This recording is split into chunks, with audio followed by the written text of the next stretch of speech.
তোমরা যারা বিওপি কে টার্গেট করে পড়াশোনা করতেছো তাদের জন্য কিন্তু এই শেষ সময়টা সবচেয়ে বেশি ইম্পর্টেন্ট সময়। এই শেষ সময়টাকে যে যত বেশি ভালোভাবে কাজে লাগাতে পারে তার কিন্তু চান্স হওয়ার পসিবিলিটি তত বেশি হাই হয়ে যায়।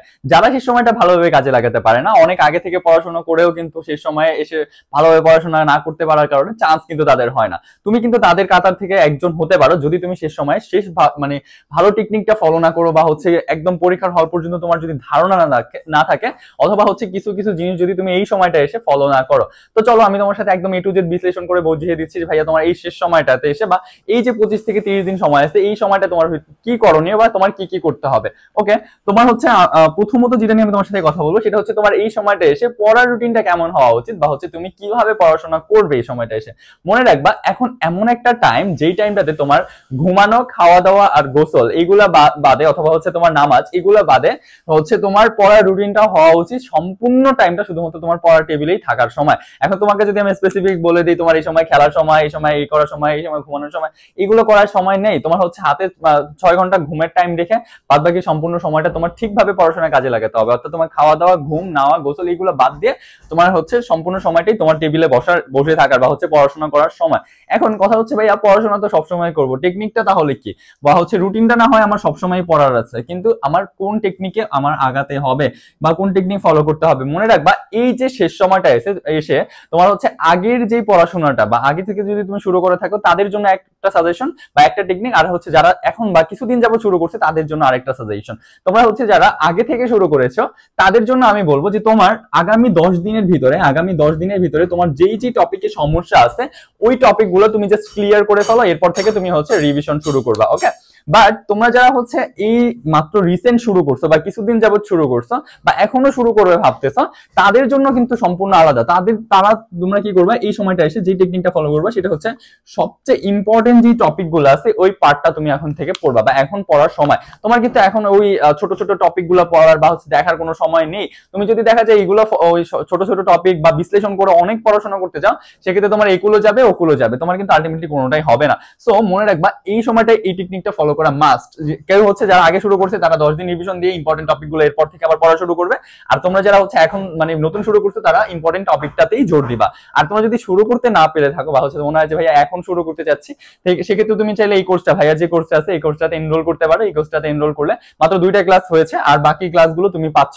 ইভেন তোমার এই সময়টার ভিতরে সুন্দরভাবে গোছানো একটা প্রিপারেশন হয়ে যাবে বিওপির জন্য। ওকে, FASS এবং FSSS এর জন্য। ওকে ফাইন, এরপর হচ্ছে আমরা যেটা যাবো সেটা হচ্ছে ভাইয়া কয়টা প্রশ্ন দাগাতে হবে বিওপি ভর্তি পরীক্ষার ক্ষেত্রে। কারণ হচ্ছে এই বছর কিন্তু তোমরা জানো কাটমার্কটা কত, সরি কাটমার্ক না, এই বছর হচ্ছে নেগেটিভ মার্ক কিন্তু হচ্ছে 0.50। অর্থাৎ তোমার 2টা যদি ভুল যায় সেক্ষেত্রে কিন্তু তোমার একটা মার্ক কাটা। যেখানে আগে 4টা ভুল গেলে হচ্ছে 1 মার্ক কাটা যেত, সেখানে কিন্তু এখন 2টা ভুল গেলে 1 মার্ক কাটা। এই ক্ষেত্রে তোমার কিন্তু একটু সাবধানতা অবলম্বন করতে হবে। কি সাবধানতা অবলম্বন করবা একটু যদি তুমি খেয়াল করো, সেক্ষেত্রে তোমার দেখো এখানে 100টা MCQ পরীক্ষা হয়, রাইট? তুমি এখন কয়টা দাগাবা এটাই তো মেইন কোশ্চেন।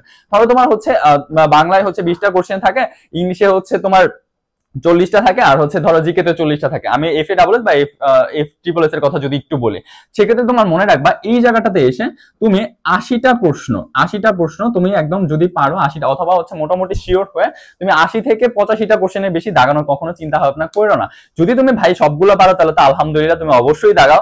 বাট যদি তোমার মনে হয় যে হচ্ছে 70টার মতো কোশ্চেন তুমি পেরে গেছো, এরপরে তোমার 60-40 এরকম হচ্ছে আছে, মানে 60% তোমার সম্ভাবনা আছে এটা হইতে পারে, তাহলে তুমি ওইগুলো দাগাও। বাট এর বাইরে 50-50 সম্ভাবনা এগুলো দাগানোর ট্রাইটা একটু কম করো, তাহলে হচ্ছে এই সময়টা তুমি একটা ভুল করে ফেলবা অ্যাটলিস্ট বিওপির জন্য। কারণ যেখানে তোমার 0.50 করে কাট মার্কস আছে।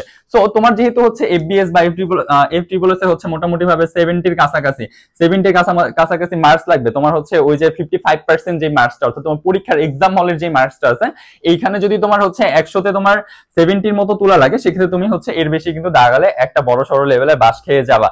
সো দাগানোর ক্ষেত্রে অবশ্যই একটু কেয়ারফুল থাকতে হবে। তুমি বেশি পারলে বেশি দাগাও, কোনো সমস্যা নাই, বাট না পারলে সেটাকে টাচ করো, একদমই যেটা দেখো না ওটাকে টাচ করার কোনো প্রয়োজন নাই। আন্তাজি দাগালে এবার একটা বড় লেভেলের বাস খাবা। সো আশা করি বুঝতে পেরেছো যে তোমাদের কয়টা প্রশ্ন দাগানো উচিত। তোমার হচ্ছে মাইন্ডটাকে ঠিক রেখে তোমার যেটা মোটামুটি ভাবে অ্যাটলিস্ট 60% তুমি শিওর ওইটাকে দাগাবা, বাট এর কম তোমার দাগানোর কোনো মানি নেই। ওকে ওকে ফাইন, আমরা হচ্ছে এটা গেল যে কয়টা প্রশ্ন তোমার দাগানো লাগবে। এরপর আমরা যেটা নিয়ে কথা বলবো যে এই শেষ সময়টা হিসেবে নিজের উপর খেয়াল রাখতে হবে। আচ্ছা তোমরা কি একটা জিনিস খেয়াল করছো কখনো যে হচ্ছে অনেক স্টুডেন্ট এই শেষ সময়তে অনেক প্রেশার নেওয়ার কারণে তোমার হচ্ছে ডিপ্রেশন, এনজাইটি এইসবের কারণে দেখা যায় আলটিমেটলি সে পরীক্ষার হল পর্যন্ত পৌঁছাইতে পারে না? এমনটা কি তখন দেখেছো? হ্যাঁ, আমরা এই পর্যন্ত অনেক স্টুডেন্টকে দেখেছি যারা হচ্ছে শেষ সময়টা হিসেবে নিজের উপর খেয়াল না রাখার কারণে এই পড়তেছে তোমার 6 ঘন্টা ঘুম নাই, তুমি দিনে 2 ঘন্টা ঘুমাইতেছে, 3 ঘন্টা ঘুমাইতেছে, দেখা যাচ্ছে এত প্রেশার নিতেছে, লাস্টে এসে সে পরীক্ষার হল পর্যন্ত যেতে পারতেছে না, তার যাওয়া লাগতেছে কই? হসপিটালের বেডে। সো তোমার যেন এরকমটা না হয়, নিজের উপর একটু খেয়াল রাখবা। অবশ্যই নিজের শরীরটাকে তোমার ঠিক রাখতে হবে। ব্রেইন যদি ঠিক না থাকে, তুমি পরীক্ষার হলে যাওয়ার আগে যদি 6 ঘন্টা ঘুমায় না যেতে পারো, বা হচ্ছে তোমার 5-6-7 ঘন্টা ঘুমায় না যেতে পারো, তোমার যদি ব্রেন রিল্যাক্স না থাকে, তুমি পরীক্ষার হলে যা পারো সেটাও ভুলে যাবা। সো নিজের উপরে খেয়াল রাখো, তোমার জন্য হচ্ছে হসপিটালের বেডে না যেতে হয় বা হসপিটালের সিটে যাইতে না হয়, তোমার হচ্ছে ওই পরীক্ষার হলে না যেয়ে। ওকে, সো এই জিনিসটা একটু খেয়াল রাখবা, নিজের উপর অবশ্যই কেয়ারফুল হবা। লাস্ট সময়টাতে অনেক বেশি কেয়ারফুল থাকবে নিজের উপর। ওকে, খাওয়া দাওয়া ঠিকভাবে করবা, খাওয়া দাওয়া করাটা মাস্ট। খাওয়া দাওয়া, তারপর হচ্ছে ঘুম, খাওয়া দাওয়া আর ঘুমটা একটু ঠিকভাবে করো, কারণ ঘুম খাওয়া দাওয়া ছেড়ে দিয়ে পড়াশোনা করার মতো সময় এখন না। এই সময়টা নিজের উপর কেয়ার নিতে হবে, ঠিক আছে? ওকে ফাইন, এটা গেল। তারপরে হচ্ছে পরীক্ষার হল নিয়ে একটু ভাইয়া কথা বলবো এখন তোমাদের সাথে, যে ভাইয়া পরীক্ষার হলে কি করবো, বা হচ্ছে পরীক্ষার হলে আমি কিভাবে নিজেকে ঠান্ডা রাখবো। মনে রাখবা, তোমার বিউপি তে পরীক্ষা দেওয়ার ক্ষেত্রে তুমি একটা জিনিস একটু মাথায় রাখবা, তোমাদের না 100টাই যে এমসিকিউ তে পরীক্ষা হবে না, এই 100টা এমসিকিউর ভিতরে তোমার এই 100 এমসিকিউর ভিতরে প্রায় 10টা কোশ্চেনের মতো এরকম থাকবে যেটা হচ্ছে তোমার মাইন্ডটাকে একদম গোলায় বা হচ্ছে একদম বিধ্বস্ত করে ফেলার জন্য তারপর দিবে। মানে বুঝতেছো, যে মানে হচ্ছে তোমার এইরকম কোশ্চেন বা হচ্ছে এই টাইপের কোশ্চেন যখনও মানে কখনো তোমাকে কোথাও পড়ানো হয় না বা কখনো তুমি দেখোই নাই, এরকম টাইপের 15 থেকে হচ্ছে 10টার মতো কোশ্চেন তুমি পাবা। এখন কেন বলতেছি এরকম 10টার মতো কোশ্চেন পাবা, কেন বলতেছি জানো? এই কোশ্চেনটা কেন দেওয়া হয়, কারণ হচ্ছে এটা দিয়ে তোমার মাইন্ডটাকে ওই সময়টাতে পাজেল করে ফেলা হয়, যাতে হচ্ছে তুমি ওইখানে বা হচ্ছে একটা স্থিতিশীল পরিবেশ তোমার না ক্রিয়েট হয় নিজের ভিতরে। এটা কিন্তু একটা মাইন্ড গেম খেলা হয়, যাতে হচ্ছে স্টুডেন্টরা এখানে ভালোভাবে এক্সামটা না দিতে পারে। যারা এই সময়টাতে এই পরীক্ষার হলের এই 1 ঘন্টা সময়ের ভিতরে সময়টাকে এই 60 মিনিটটা মাথা ঠান্ডা রেখে যেটা কমন পড়ানোটাকে বাদ দিয়ে ঠিকভাবে সামনের দিকে আগাতে পারে, তারাই কিন্তু ভালো রেজাল্ট করতে পারে। সো পরীক্ষার হলে বসে নার্ভাসনেস নিজের ভিতরে আনবা না।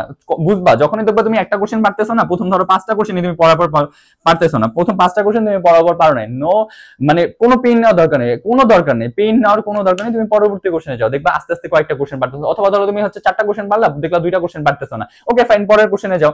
কিন্তু প্রেশার নেওয়া যাবে না। যদি প্রেশার নিতে যাও, বেশি প্রেশার নিতে গেলে এই যে তুমি ধরো হচ্ছে 15টা কোশ্চেন ধরো পারতা না, সেখানে আলটিমেটলি দেখা যাবে তুমি হচ্ছে 50টা কোশ্চেনই তখন প্রেশারের কারণে পারতেছো না। 50টার আগে আসছো আর 50টা তুমি পারো না, কেন জানো? জাস্ট এই তোমার নার্ভাসনেসটা কাজ করার কারণে। সো পরীক্ষার হলে ব্রেইনটাকে রিল্যাক্স রাখার জন্য এই কথাটা ভাইয়ার ওই সময় মানে আমি যে কথাটা বললাম এটা ওই সময় একটু মাথায় রাখবা, যে তোমাকে কিছু কোশ্চেন দেওয়াই হবে যেটা কখনো কেউ পড়ায় না, কখনো তুমি কোথাও দেখো না, কোনো ভাইয়া তোমাকে পড়ায় না, কিছু করা হয় না, সেখান থেকে তোমাকে কোশ্চেন দিয়ে দিছে। সো এইটা একটু মাথায় রেখে পরীক্ষার হলে বসো। বেস্ট অফ লাক, তোমার জন্য অনেক অনেক শুভকামনা এবং দোয়া রইলো। নেক্সট একটা ভিডিওতে আবার দেখা হবে ইনশাআল্লাহ। তুমি সাবস্ক্রাইব করে রাখতে পারো, আর ভাইয়ার যে কোনো হেল্প বা এক্সাম ব্যাচ, অনলাইন কোর্সের জন্য তুমি ভাইয়ার হোয়াটসঅ্যাপ নাম্বার যোগাযোগ করতে পারো। আমার পার্সোনাল আইডি লিংক তোমার কমেন্ট বক্সে অথবা হচ্ছে ডেসক্রিপশনে পেয়ে যাবে। আর যে কোনো কিছু জানার থাকলে সেক্ষেত্রে কমেন্ট বক্সে তুমি ভাইয়াকে আস্ক করতে পারো। সো আজ এই পর্যন্তই, ধন্যবাদ।